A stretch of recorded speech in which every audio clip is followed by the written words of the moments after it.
নমস্কার। আজ আমি আরেকটি নতুন রেসিপি নিয়ে চলে এলাম।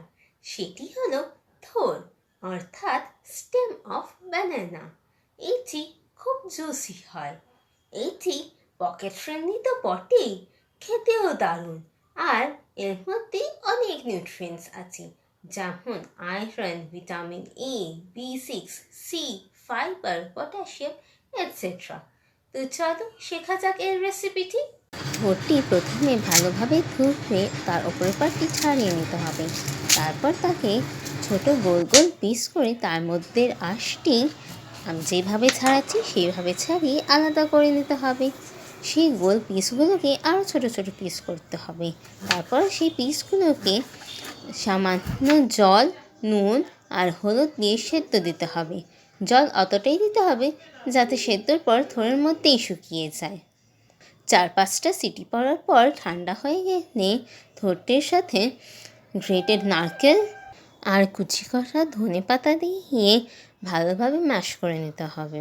তারপর কড়াইয়ে সামান্য তেলে 5 ফোড়ন আর তেজপাতা ফোড়ন দিতে হবে। তোমরা নোটিস করে দেখবে আমি প্রত্যেকটি রেসিপি কিন্তু সামান্য তেল আর মশলা দিয়ে করি। তারপর পিস করে রাখা আলু, বাদাম আর কাঁচা লঙ্কা তার মধ্যে ভালোভাবে ভেজে নিতে হবে।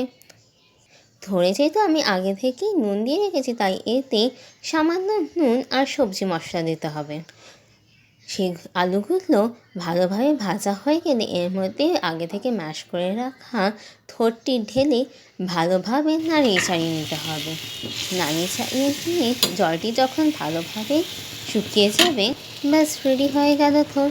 ওপর থেকে একটুখানি ঘি ছড়িয়ে দিয়ে গরম গরম ভাতের সাথে গোপালকে ভোগ লাগিয়ে তোমরা প্রসাদ পেয়ে নেবে। এই রেসিপিটি তোমরা অবশ্যই ট্রাই করো ঘরে। আর ভিডিওটি লাইক করতে আর চ্যানেলটি সাবস্ক্রাইব করতে কিন্তু ভুলো না। টাটা।